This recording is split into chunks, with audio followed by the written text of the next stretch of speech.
Assalamualaikum warahmatullahi wabarakatuh. Bismillah, alhamdulillah, wassalatu wassalamu ala sayyidina wa maulana wa syafi'ina wa habibina Muhammad Rasulillah wa ala alihi wa sahbihi wa man ittaba'a sunnatahu wa jama'atah min yaumina hadha ila yaumil ba'th wa nahdah. Sadatil muhtaramin, ashabul fadilah, ikhwatil ulama al-izza. Setelah terbunuhnya Sayyidina Husain di Karbala tahun 63 Hijriah 10 Asyura, goncanglah dunia Islam. Cucu Rasulullah dibunuh dengan keji. Orang bisa terheran-heran tuh. Cucu Rasulullah. Baru saja Rasulullah kemarin, belum lama-lama amat lah. Dibunuh dengan keji.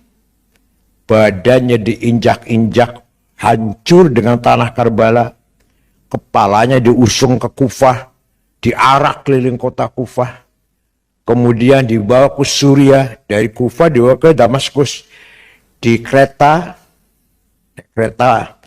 dengan istrinya, kakaknya, anaknya. Istrinya Fatimah, kakaknya Zainab, Sayyidah Zainab, anaknya Ali Zainal Abidin, dan kepala. Kalau saya barangkali kepala ayah saya dan saya dari Cirebon ke Jakarta lagi itu. Coba bayangkan. Sampai ke Damaskus, dipajang 3 hari 3 malam, orang lewat suruh meludahin semuanya atas perintah Yazid. Setelah 3 hari, Sayyidah Zainab menghadap Yazid, apakah belum cukup 3 hari? Ya udah, silakan cukup. Saya bawa kepala ini ke Madinah. Silakan. Bawa ke Madinah, di tengah jalan ada tentara menyusul. Kata Khalifah, dilarang ke Madinah, bawa ke Mesir. Kalau di Madinah bisa membangkitkan amarah penduduk Madinah, bisa berontak. Akhirnya kepala dibawa ke Mesir. Jadi kepala Husain ditanam di Mesir, badannya hancur dengan tanah Karbala. Maka orang Syiah kalau sholat pasti bawa turubah Karbala, ya kreweng, apa bahasa Jawa apa? Kreweng. Tanah liat itu untuk sujud. Jadi kalau orang Syiah itu kalau mau sholat, kalau mau sujud sibuk meluruskan batuk dengan ini. Kalau kita masuk masjid Syiah, yang biasa kita rak itu isinya Quran, itu isinya kreweng. Tanah itu. Iya, kalau selesai ditaruh situ. Nanti pas sholat ambil satu. Walhasil, setelah terjadi tragedi itu, orang Irak merasa dosa besar, tidak mampu menolong Ahli Bait. Maka mereka mengadakan gerakan Bakain, menangis rame-rame bersama-sama. Tiap malam nangis penduduk Irak itu, menyesali kejadian Karbala. Nah, lama-lama berkembang, sampai sekarang kan, kalau 10 Asyura kan pada nangis tuh, sampai sekarang. Sampai orang Ciganjur pada bengong. Ceritanya ada Rosyiah acara di Masjid Gus Dur, nangis-nangis. Lah kata Masjid Ciganjur, kok matinya kapan sih? Kok masih nangis, matinya kapan sih Sayyidina Husain? Ya, lama-lama Bani Umayyah semakin merajalela, suka merampas haknya orang lain, bergelimang dengan harta, maka muncul pula gerakan Zuhad yang menggerakkan kelompok yang meninggalkan kemewahan dunia. Ada 2 sudah. Lama-kelamaan ada lagi yang kelompok yang tidak peduli dengan kehidupan dunia. Apa fokusnya? Ibadah, tahajud. Maka disebut ubad. Muncul lagi nusak. Jadi akhir abad pertama itu ada Bakain, gerakan nangis bersama. Ada ubad, gerakan ibadah tahajud bersama atau puasa bersama. Ada zuhad, orang yang meninggalkan kemewahan dunia. Padahal lafal zuhud di Quran hanya sekali disebut. Itu pun bukan, konteksnya bukan perintah. Wa kana minaz zahidin. Yang menemukan Yusuf di sumur itu, menjualnya dengan harga murah karena dia orang yang tidak materialis atau tidak ingin uang banyak lah. Dijual murah Yusuf itu. Jadi, cuma itu sekali. Di Quran cuma wa kana minaz zahidin. Enggak ada selain itu. Lafal zuhud enggak ada di Quran. Yang banyak di hadis. Dah. Lama kelamaan terjadi pertama kali bakain, kemudian ubad, zuhad, lahirlah kelompok yang memisahkan diri dari kehidupan duniawi. Bahkan orang pertama kali mendapatkan gelar sufi itu bukan ahli tafsir, bukan ahli hadis, tapi Jabir bin Hayyan al-Azdi yang wafat tahun 161 Hijriah. Orang apa? Yang menemukan teori Al-Jabar. Beliau itu kalau akan mengadakan observasi, tahajud dulu 100 rakaat. Pagi-pagi izin dulu pada Imam Ja'far Shadiq bin Muhammad Baqir. Baru melakukan observasi. Itu orang dulu seperti itu orang dulu. Kalau kita kan, kalau di SAG udah percaya karomah, udah gak percaya. Itu pertama kali orang bergelar sufi. Yang kedua, Abu Hashim Al-Kufi, tinggal di Kufah. Imam Sufyan Tsauri berkata, "Maziltu ura'i hatta ujalisu Abu Hashim Al-Kufi." Selama ini saya ini jadi orang yang riya. Kata Abu Sufyan Tsauri, ini mujtahid Abu Sufyan itu. Ini madhabnya hilang. Mengatakan selama ini saya ini riya. Sampai saya mengaji pada Abu Hashim Al-Kufi, baru saya bisa meninggalkan riya. Apa itu kata Abu Hashim Al-Kufi? Ada'ul amal li ajlinas syirk wa tarkuhu li ajlinas riya. Salat Jumat di depan sendiri supaya dipuji orang, musyrik. Salat Jumat di belakang sendiri supaya tidak dipuji orang, riya. Sedekahnya 100 juta supaya dipuji orang, musyrik. Sedekahnya 1 juta saja takut dipuji orang, riya. Baca Qur'annya keras, suaranya enak supaya dipuji orang, musyrik. Baca pelan-pelan saja takut dipuji orang, riya. Walhasil kalau masih manusia menjadi pertimbangan, itulah riya. Itu Abu Sufyan Tsauri sendiri baru paham tentang riya setelah ngaji pada Abu Hashim Al-Kufi. Kemudian yang ketiga, orang bergelar sufi pertama adalah Abdul Karim bin Uthman, yang terkenal dengan panggilan Abdak. Nah, adapun orang pertama kali mendefine tasawuf yaitu Ma'aruf Al-Karhi, wafat tahun 200 Hijriah. Ma'aruf Al-Karhi ini tadinya Kristen, namanya Fairuzan. Masuk Islam di tangan Imam Ali bin Ja'far Shadiq bin Musa Al-Kadim, Ali bin Musa Al-Kadim bin Ja'far Shadiq bin Muhammad Baqir bin Zainuddin bin Husain bin Ali Sayyidina Ali. Wafatnya pun Al-Karim wafatnya kecempet apa? Kedesak-desak orang mau salam dengan Ali Ridho, dia menghalang-halangi sampai tulang rusuknya patah, menyebabkan meninggalnya itu. Jadi Al-Karim wafatnya karena membentengi atau mengawal Imam Ali Ridho, Imam Syiah yang ke-8. Pertama kali orang berdefinisi tasawuf adalah Imam Ma'aruf Al-Karhi. Gimana definisinya? At-tasawuf al-akhdhu bil haqa'iq wal ya'su mimma fi aidil khala'iq. Tasawuf itu adalah mencari hakikat, berpaling dari kepalsuan. Padahal di dunia ini 99,9 masih koma lagi ya? 9 masih koma lagi. Palsu semua.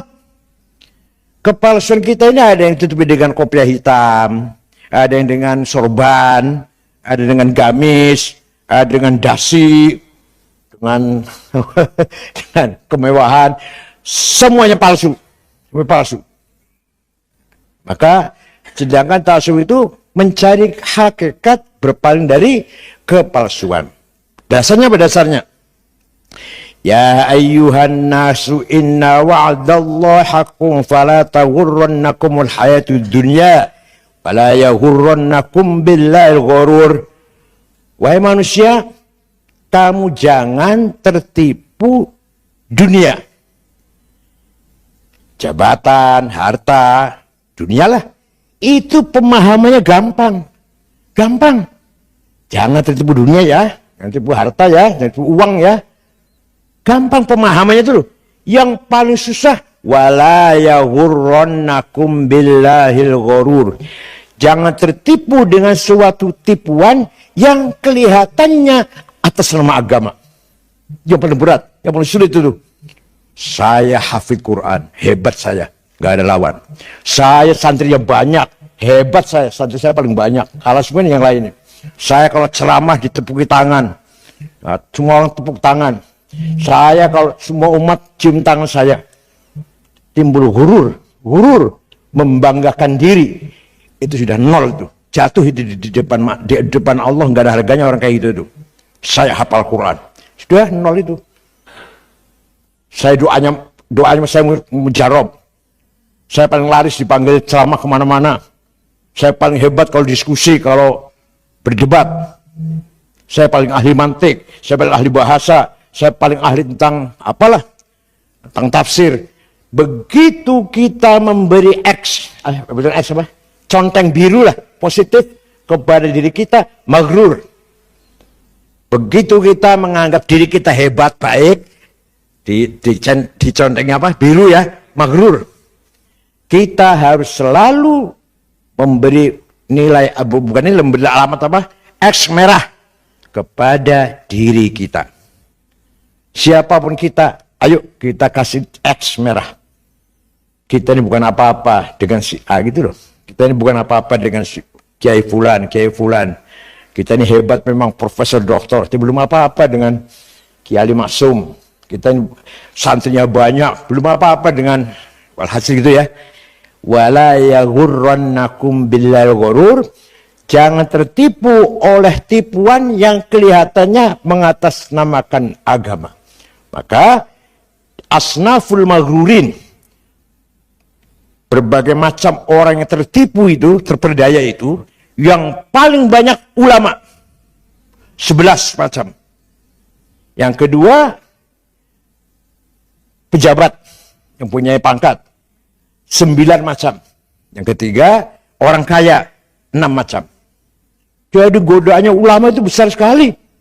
Begitu saya hebat, saya paling dekat dengan Allah, saya paling mujarab doanya, saya santrinya paling banyak, saya hafid Quran. Di depan mata Allah, nol orang itu. Maghrur bi anfusihim, maghruruna bi anfusihim, wala yaghurrannakum billahil ghurur. Apalagi saya ketua umum PBNU, aduh apalagi itu, apalagi. Saya PBNU 2 periode, alah udah, gak ada apa-apanya bagi Allah itu. Ya, itu penjelasan dari Ma'ruf Al-Karahi. Kemudian berkembang definisi dari Dhunnun Al-Misri. Lahir di Mesir, namanya Ibrahim bin Akhmim. Agak maju definisinya. Sufi adalah qaumun atharullaha ala kulli syai' fa atharhumullah ala kulli syai'. Orang sufi, orang yang mendahulukan Allah, mengalahkan selainnya, maka Allah akan mendahulukan dia mengalahkan selainnya. Ini sudah mulai timbal balik. Mulai ada timbal balik antara kita dan Allah. Itu Mesri. Datang, itu wafat tahun 245 Hijriah. Datang Abu Yazid Al-Bustami, wafat tahun 251. Memberikan definisi tasawuf. Sifatul haqqi yalbasuhal khalqu. Sifatnya Allah dipakai oleh makhluk, baru sufi itu. Saya pemakai sifatnya Tuhan Ar-Rahman misalkan, itu baru saya sufi itu. Apa artinya? Kita ketika berpada Allah, ya Rahman irhamni, itu ya. Ya Razzaq urzuqni.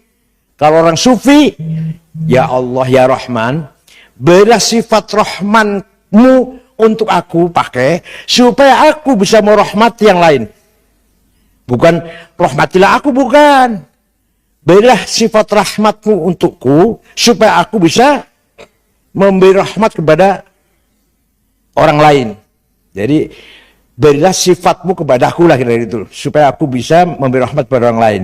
Bukan kepentinganku, bukan. Itu definisi Abu Yazid al-Bustami. Datang Abul Qasim al-Junaidi al-Baghdadi mengatakan, at-tasawuf alla alaqah antakuna ma'allah bila alaqah. Hendaknya kamu dengan Allah nggak ada hubungan. Bukan hubungan antara abid dan Rob. Bukan hubungan antara yang ibadah dan yang disembah. Itu masih transaksional itu. Kamu sholat, saya sholat agar masuk surga. Ayo, berarti kepentingan siapa itu? Supaya saya enak. Supaya saya masuk surga. Supaya nikmat. Loh. Lillahi ta'ala apa linafsika itu? Usalli fardhu dhuhri lillahi ta'ala. Bohong. Linafsika sebenarnya itu. Saya sholat zuhur lillahi ta'ala, bohong. Supaya saya sholat karena ingin masuk surga. Kalau surga supaya saya enak, supaya saya nikmat. Itu kan dapat bidadari cantik dan sebagainya lah. Berarti linafsika itu bukan lillahi ta'ala. Jadi dengan Allah itu jangan ada transaksional. Hendaknya dengan Allah itu tidak ada hubungan yang bersifat transaksional.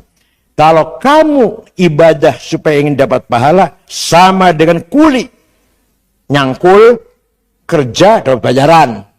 Kalau kamu zuhud karena ingin nanti pahala yang lebih mulia, terlebih baik daripada dunia ini, berarti kamu kayak jual beli pedagang. Jual sekian nanti supaya dapat untung sekian. Tapi kalau kamu ibadah lillahi ta'ala, baru itu ibadah ta'abbud lillah wa taqarrub lillah. Nah, itu Imam Junaid. Al-Hallaj mengatakan apa? At-takhalluq bi akhlaqillah. Jadi tasawuf adalah kita mempunyai sifat hampir sama dengan tadi dengan Abu Bustami, dengan sifat Allah. Walhasil mulailah rame tentang diskusi tentang maqamatir ruhaniyah. Pertama kali yang berbicara itu adalah Dhunnun al-Misri, bahwa ruhani kita ini harus punya station, harus punya apa? Pangkat, makom. Pertama, makom adalah makom taubat. Ini kalau dibahas taubat juga 2 hari nih. Taubatul awam, taubatul ulama, taubatul muhaqqiqin. Taubatul awam, taubatnya kita ini dari dosa. Taubatul ulama dari ghaflah wan nisyan. Lupa pada Allah, dosa itu kalau ulama. Resyurah, lupa pada Allah, dosa itu. Kalau taubatul muhaqqiqin, ahli tahqiq, syu'urun bil wujud. Merasa ada. Suatu ketika saya merasa ada, eksis, dosa itu. Sudah taubatul muhaqqiqin. Kalau sudah taubat selesai, naik ke makom wara'. Apik, selektif. Yang yakin benar baru dilaksanakan. Yakin halal baru diambil. Kalau masih ragu, sedikit-sedikit masih ada keraguan, nggak mau menerima. Ini wara'. Kemudian, yang setelah wara', zuhud, asketis ya. Bukan berarti melarat, enggak. Tapi dengan harta itu nggak begitu, siapalah. Nggak begitu menghargai. Rumah bagus, mobil bagus, tapi nggak masuk ke hati sama sekali. Alhamdulillah ada rumah bagus. Kalau nggak ada hilang pun silahkan, nggak akan nangis lah. Seandainya dunia itu hilang, nggak ditangisin lah. Jabatan hilang nggak ditangisin.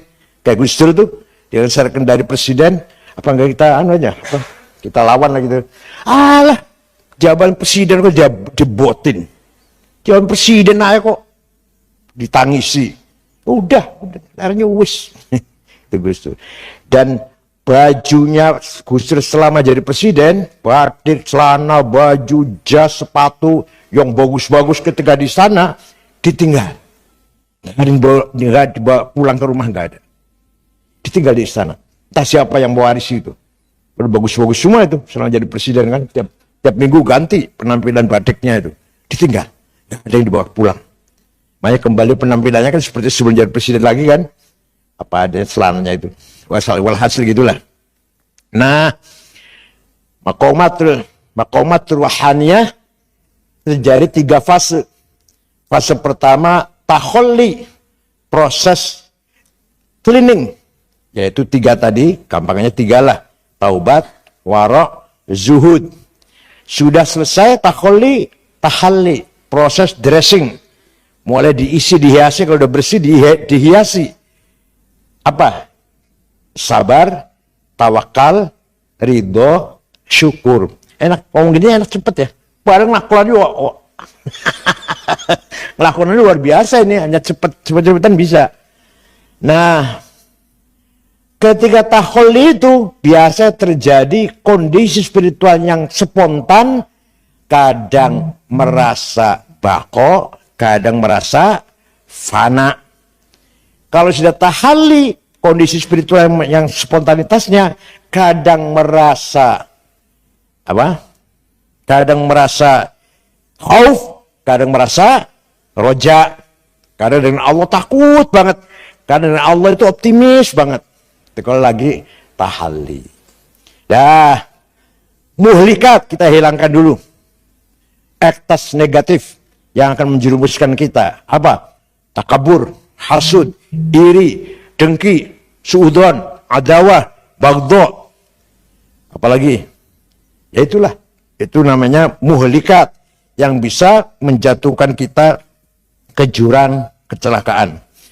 Kalau sudah tahalli diisi dengan munjiat yang menyelamatkan kita. Ektas positif. Makanya sabar, tawakal, ridho, dan syukur. Sudah selesai 2 itu, baru masuk fase yang serius. Tahalli nggak serius itu.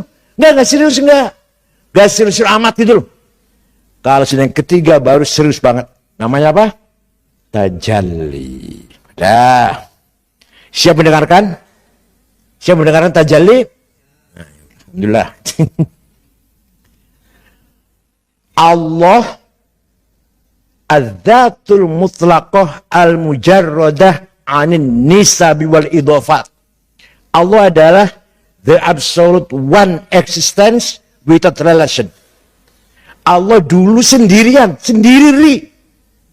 Wujud al-hadratul ahadiyah. Apa? Al-hadratul ahadiyah. Allah sendiri. Gak ada siapa-siapa. Maka kemudian, ini kata-kata kemudian saya ini. Di sana gak ada kemudian. Ketika saya menceritakan sama ente ini, saya ada kemudian gitu kan ya. Saya, di sana gak ada kemudian. Kemudian Allah ingin mengenal dirinya. Sebenarnya saya ini siapa sih ya? Saya ini siapa sebenarnya ini? Kata Allah gitu kira-kira ini gampangannya supaya gampang. Saya ini siapa sih ya? Begitu Allah ingin mengenal dirinya, langsung ada 2. Yang mengenal dan yang dikenal. Ternyata begitu Allah ingin mengenal dirinya, muncullah Asmaul Husna. Yang 99 tadi. Proses dari zat Asmaul Husna namanya Al-Faidul Aqdas, the most holy emanation. Faid apa? Bahasa bleber. Apa? Limpah gitu. Luber ya. Yang sangat suci, dari the most holy ya, emanation. Jadi aku sopo tuh, saya ini siapa ya? Begitu Allah menghendaki saya siapa, langsung muncul Asma'uhul Husna. Mudah-mudahan hafal semua lah, mudah-mudahan hafal semua ini. Masa nggak hafal syuriah? Nah, setelah ada Asma'ul Husna, namanya Al-Hadratul Wahidiyah. Apa? Kalau tadi Ahadiyah, sekarang Wahidiyah. Ternyata saya ini alkoholik. Kira-kira itu supaya gampang nih. Padahal kata Allah yang enggak gitu, hanya saya menceritakan supaya gampang. Ternyata aku ini Al-Khaliq. Ternyata aku ini Al-Alim. Ternyata aku ini Al-Qadir. Ternyata aku ini Al-Razik. Begitu Allah mengetahui dirinya Al-Khaliq, ya pasti ada makhluk dong. Tidak sekali-kali Khaliq, ya pasti. Masa namanya Khaliq gak ada makhluknya? Allah namanya Khaliq, pencipta. Masa gak ada yang diciptakan? Allah bernama Razik, yang memberi rezeki. Masa gak ada marzuknya? Paham tidak paham ya? Maka begitu ada Asmaul Husna, lahirlah Al-A'yanus Thabitah, entitas laten. Laten itu apa? Laten itu ma bainal wujud wal adam. Dikatakan ada, belum konkret, dikatakan tidak ada, sudah ada. Namanya laten namanya. Awas bahaya komunis laten, kan itu ya. Awas bahaya laten komunis. Dari komunis masih ada tapi nggak muncul sih. Itu laten namanya. Al-thubut. Di thabita itu laten. Pak coba Pak Kautsar Azhari nulis di bukunya itu entitas permanen. Salah. Thabita bukan permanen, laten. Ma berwujud. Ya. Apa itu?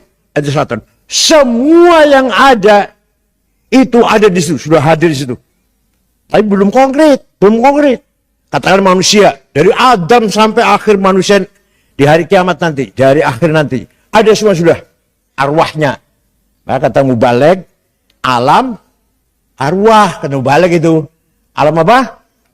Itu al-a'yanus thabitah. Dari Asmaul Husna menuju al-thabitah namanya Al-Faidul Muqaddas, the holy emanation. Muqaddas, bukan akdas. Kalau tadi akdas, sekarang Muqaddas. Dah, semua kumpul arwah itu dari A sampai Z lah, sampai dari Adam sampai manusia terakhir.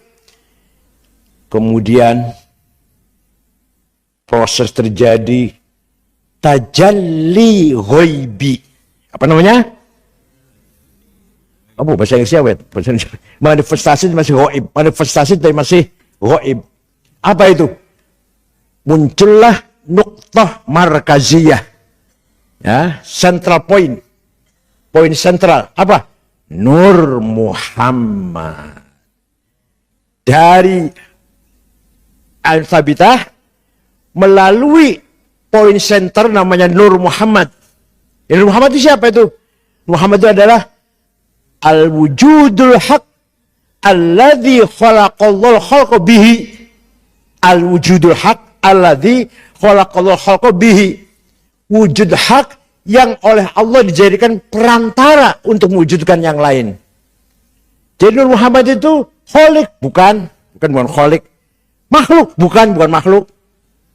Nur Muhammad itu wujudul haq al-makhluqu bih.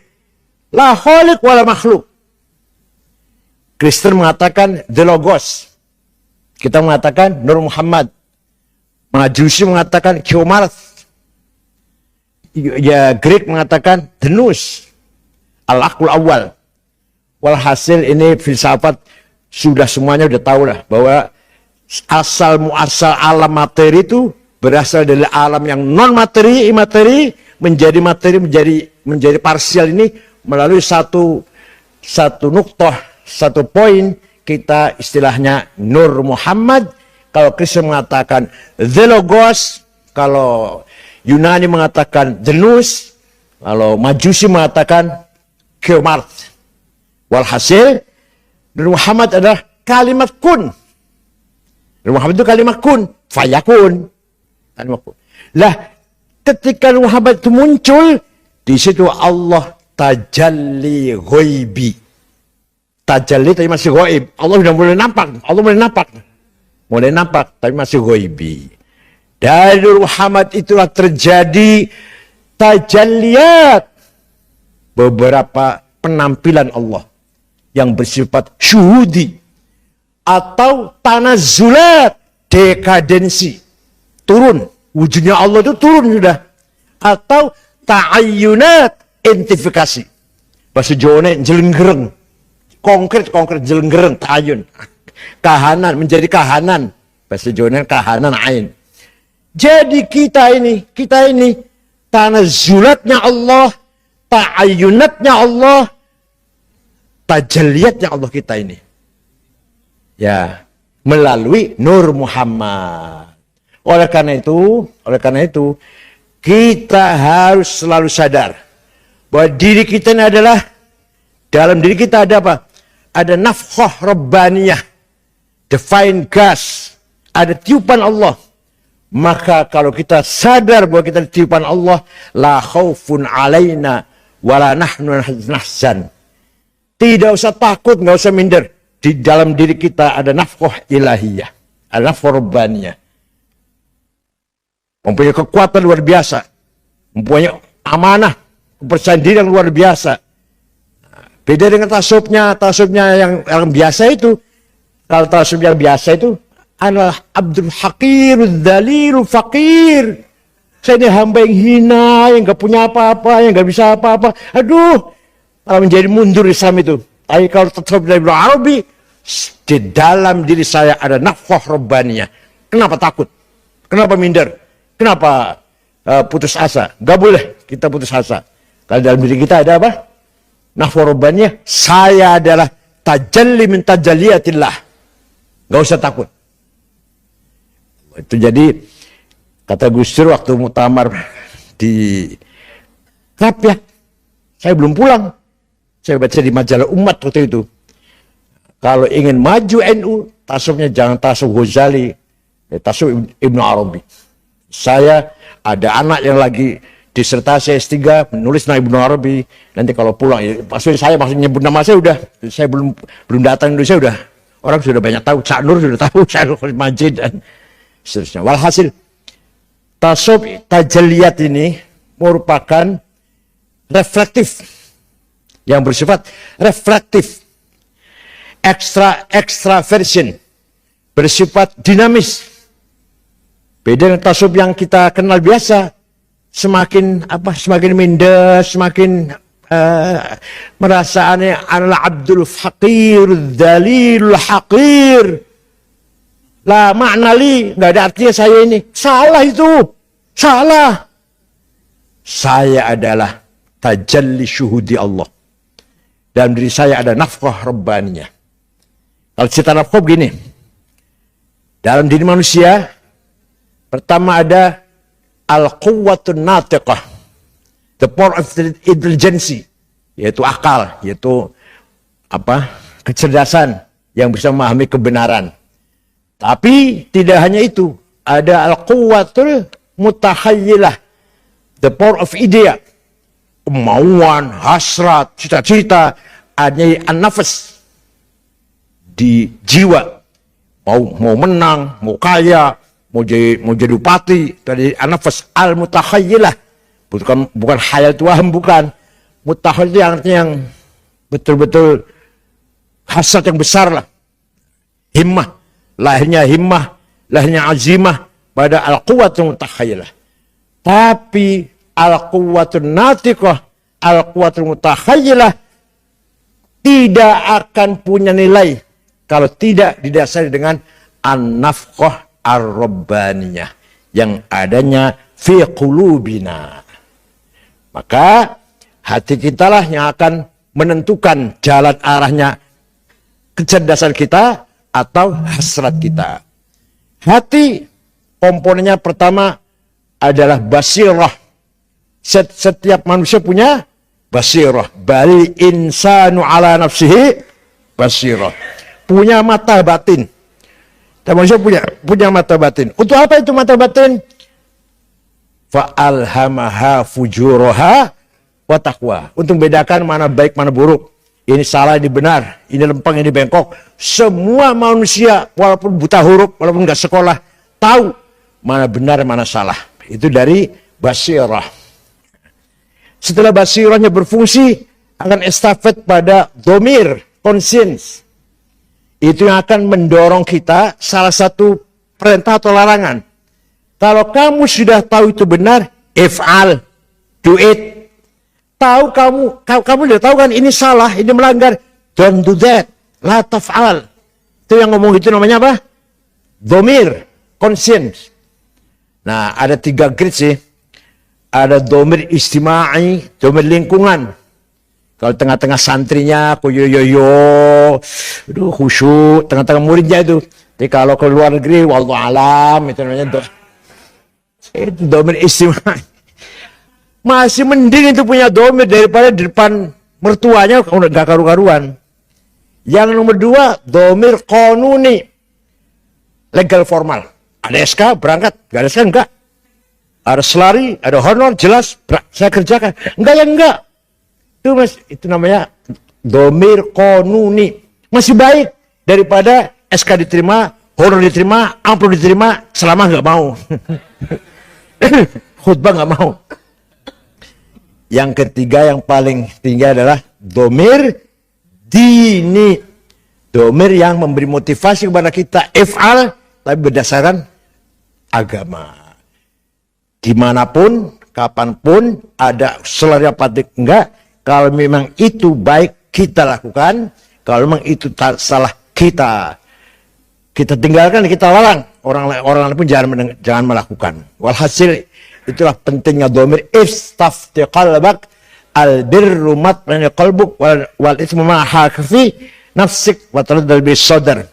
Kalau yang kamu lakukan itu dengan tenang, percaya diri, masuk medsos malah senang malah. Istrinya mendengar, anaknya mendengar, senang malah. Itu pasti benar itu yang kamu lakukan. Jika kamu lakukan itu ragu-ragu, tengok kanan, tengok kiri dulu, jangan ada yang tahu, istri jangan tahu, anak jangan tahu, santri jangan tahu. Ah, itu pasti wal ismu itu, dosa itu. Hal yang dosa itu. Nah, itu namanya domir kita masih hidup itu, bisa mencegah atau mendorong. Udah. Kalau sudah domir itu selesai berfungsi, akan estafet pada chapter of heart, fuad. Fuad itu apa? Nurani lah. Fuad, maka zabal fuadu maro'a. Yang namanya fuad tidak mungkin bohong. Yang bohong itu mulut. Mulut masih harus cangkem. Wallahi, saya gak tahu menau. Tahu. Demi Allah saya ikut campur. Ikut. Saya dapat sedikit, sumpah. Banyak. Bukan saya. Ayo. Makadzab. Gak bisa bohong fuad itu. Makadzabal fuadu ma ra'a. Karena itu nanti di akhirat, kalau Allah mengadili makhluk ini bukan satu persatu maju gitu. Bayangkan kita itu ya. Satu maju diadili itu. Ya berapa ratus tahun kita akan mengadili diri kita sendiri.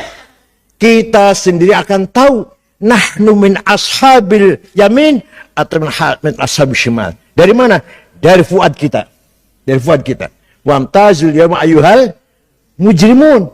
Kita akan tahu tempat saya di mana. Barisan saya di mana barisan saya ini. Bukan berarti dia diri satu itu diperiksa oleh malaikat itu. Ya lama banget. Karena kita semua dalam diri kita ada fuad. Ada hakim yang sangat jujur. Polisi pun ada hakimnya.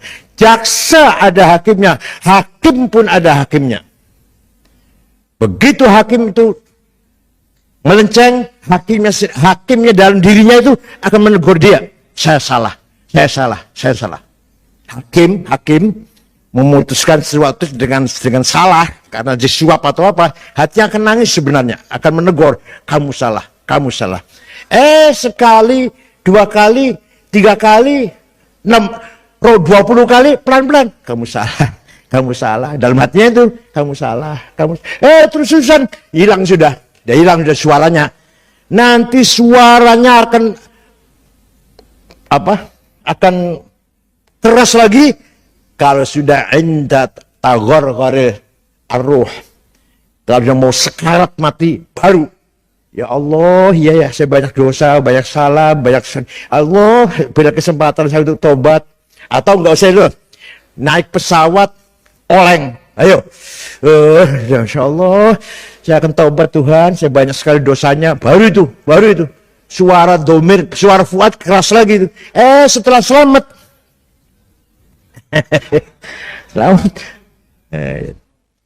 Naik kapal bocor atau oleng, turbulensi, aduh doanya luar biasa itu. Maka tobat jadi orang baik lah, merasa betul-betul dekat dengan Tuhan. Begitu selamat selesai, wallahu a'lam. Nah ketika lagi oleng itu apa itu? Itu suara fuad, suara kejujuran, yang bukan suara kepalsuan. Saya banyak dosa, saya banyak melanggar, ampunilah saya, ya Allah. Itu suara fuad itu. Ketika lagi atau lagi sakit parah, itu suara fuad itu. Ya kalau udah sembuh ya Allah alam sih.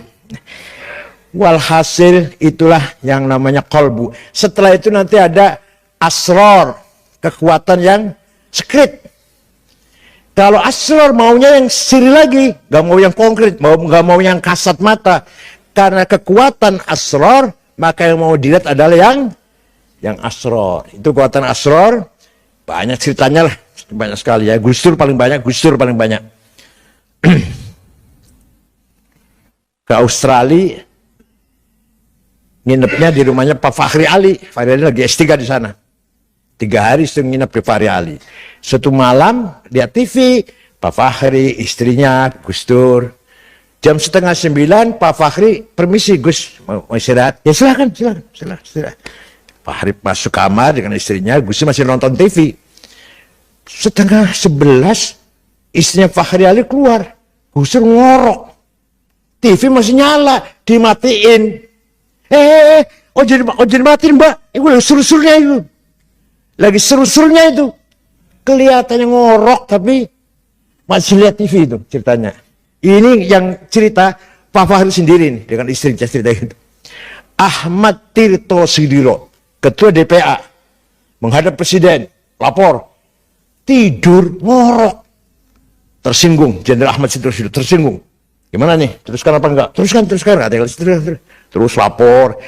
Sudah selesai Pak? Sudah dijawab. Apa yang tadi dilaporkan oleh Ahmad Tirto Sudiro oleh Gus Dur dijawab. Pada tadi tidur padahal. Selesai itu Ahmad Tirto Sudiro ngomong sama wartawan di luar. Tadi waktu saya laporan Presiden tidur. Kok bisa jawab ya? Itu pengakuan dari Ketua DPA Jenderal. Masih hidup nggak ya? Masih hidup nggak Ahmad Tirto Sudiro? Udah meninggal ini. Walhasil yang seperti itu banyak. Contoh, ziarah ke Sunan Ampel jam 12 malam. Rombongan Haji Masnu, saya, Haji Sulaiman, Gus Nukman. Kita yang lain disuruh zikir keras, gak boleh pelan. La ilaha illallah, sampai capek lah. La ilaha illallah. Gusnya diam saja. Selesai ziarah, ngeten Kang Said. Tadi Sunan Ampel ngendikan ngeten. Tadi Sunan Ampel berkata begini. Coba, itu yang kekuatan asror. Ya banyak, kalau mau cerita itu banyak sekali. Syekh Wasil An-Nisaburi yang di Kediri itu punya cerita seperti itu. Syekh Subakir, Ahmad Subakir punya cerita seperti itu. Dan wali-wali yang lain juga banyak. Nah, setelah asror namanya kekuatan latifah, latoif. Dulu ayah saya ketika ngajar memberi makna latifah paling sulit. Barang lembut. Barang lembut, barang halus. Sekarang kita mengartikan lebih gampang. Software. Gampang kan? Latifah itu software. Kekuatan soft yang bisa menangkap Lauh Mahfud. Bisa menangkap ilmu lauh wal qalam. Itu software. Contoh, Sayyidina Umar dapat surat dari gubernur Mesir. Ya Amirul Mukminin, Sungai Nil surut. Dulu sebelum Islam, kalau Sungai Nil surut, pertanda dia minta tumbal. Tumbalnya gadis cantik, dikasih perhiasan lengkap, dibuang ke sungai, nanti air datang, si gadis ditelan air. Sekarang sudah Islam bagaimana? Sayyidina Umar ambil kertas, ambil pulpen, kepada saudara Sungai Nil. Kalau kamu mengalirkan air karena Allah, mengalirlah, kami butuh kamu. Butuh airmu. Tapi kalau kamu ngalir karena ingin perempuan cantik, gak usah ngalir. Kami gak butuh kamu. Dilempar ya sana ya. Bawa ke Mesir dilempar ya. Dilempar bawa ke Mesir. sampai sekarang nggak pernah surut. Ada dalam sejarah, bukan karangan saya, bukan, ada dalam tarikh itu. Jadi Sungai Nil sejak itu sampai sekarang nggak pernah surut berkat karomahnya suratnya Sayyidina Umar bin Khattab. Banyak lagi lah cerita itu, banyak lagi. Atau perang Badar, sudah pedang habis, senjata habis, masih ada satu yang belum kebagian pedang. Siapa namanya? Ukasyah bin Muhsin al-Usdi. Apa ya? Nggak ada golok, nggak ada ketepel, nggak ada habis. Rasulullah ngambil pelapahnya korma. Nih, mana sana? Itu nanti Ukasyah dengan pelapah korma bisa membunuh beberapa orang Quraisy, orang kafir. Maka terkenal Ukasyah itu kan sakti ya, sakti. Doa Ukasyah. Ya banyaklah, kita semua tahu lah dalam kitab cerita seperti itu. Itu adalah kekuatan lataif atau latifah. Itu sekilas seperti itu tasawuf itu. Jadi kita mari memahami tasawuf bukan identik dengan kekumuhan, dengan kemunduran, dengan keterbelakangan. Bukan. Nah, ini. Musibahnya tarekat. Terus terang saja. Tarekat ini akibatnya negatif. Kalau secara ilmiah lu ya. Tasawufnya menjadi jelek karena anggotanya coba lihat tuh. Lihat tadi tarekat kumuh-kumuh, tukang sampah, tukang besa, juhala yang ikut tarekat itu. Orangnya juga akan rusak. Pengikut tarekat akan rusak juga. Masih bodoh sudah diajari usul, ma'rifat. Oh, nanti ngobrolnya Masya Allah, tadi malam saya jumpa Rasulullah. Nanti ngobrol gitu nanti. Tadi malam saya jumpa Rasulullah SAW. Terus begini. Lah itu rusak gitu. Walhasil sebenarnya tarekat adalah madrasah. Madrasah ruhaniyah yang masuk madrasah itu sebenarnya harus diseleksi. Yang sudah makomnya, sudah selesai syariatnya, sudah selesai dengan dirinya lah, baru masuk tarekat. Nah orang awam masuk tarekat, tasawufnya menjadi rusak karena pengikut tasawuf adalah juhala. Dia yang orang ini juga rusak karena sudah menganggap mendapatkan makom. Hampir wali lah, sudah merasa hampir wali tarekat itu. Nah, ini kan bahaya juga. Nah, ini sebuah kritik pada tarekat. Tapi kalau tarekatnya betul-betul madrasatul ruh, madrasah ruhaniyah, ya baik, monggo. Tapi kalau tarekat yang asal-asalan, yang penting anggotanya banyak, tidak seleksi sama sekali, tidak selektif sama sekali, malah membahayakan semuanya. Walhasil, tasawuf merupakan kekuatan spiritual, saurah ruhaniyah, revolusi spiritual tasawuf itu. Gak sembarangan, revolusi spiritual tasawuf itu. Dengan melakukan latihan-latihan, mujahadah, planting tulang, membanting dirinya sendiri, hilangkan semua kesombongan, egois, ananiyah, buang semuanya.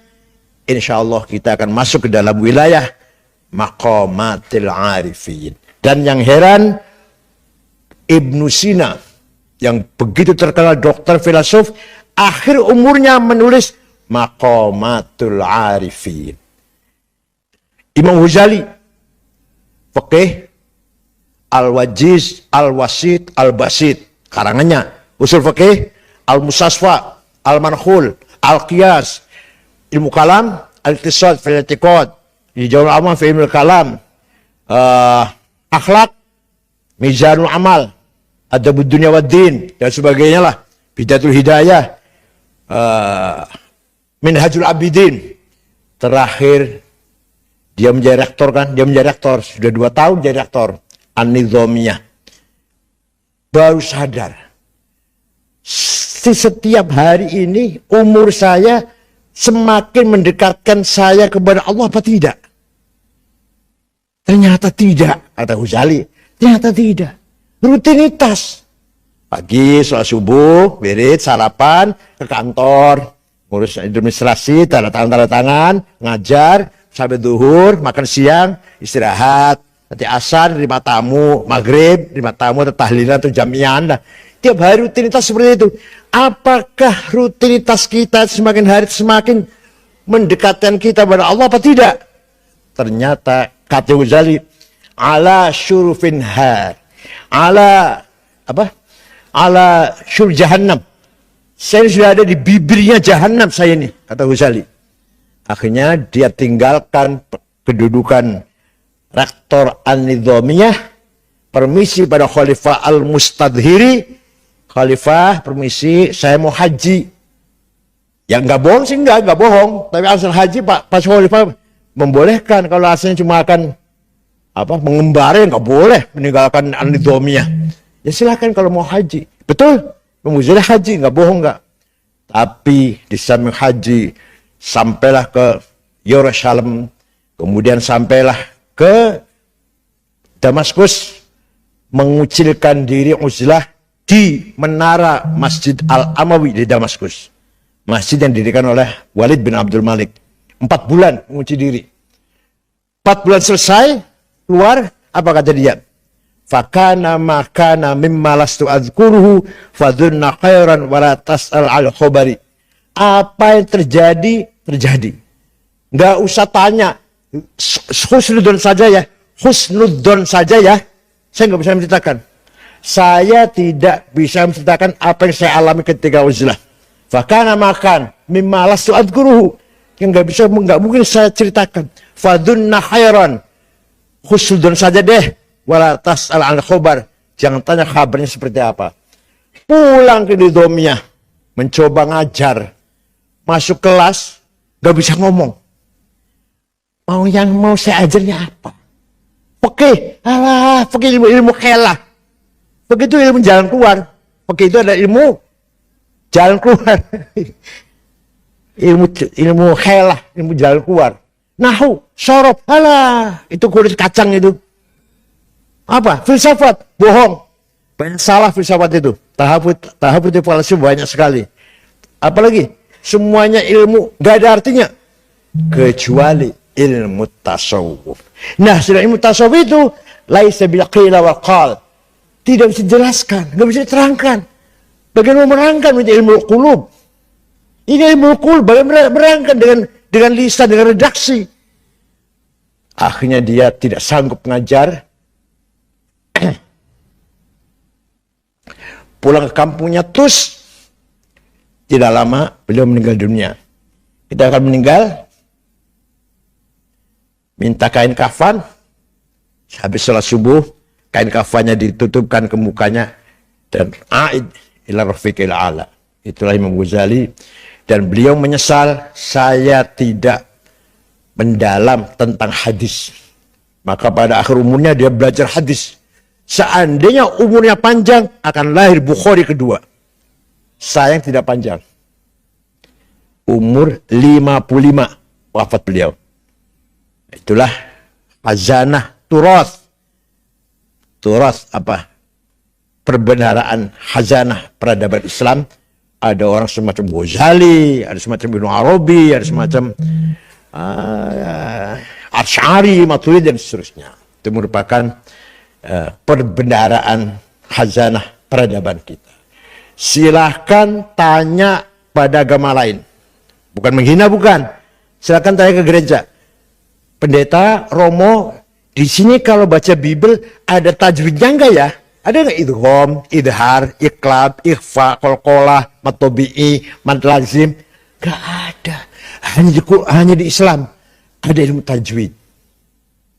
Silakan tanya pada Romo di gereja.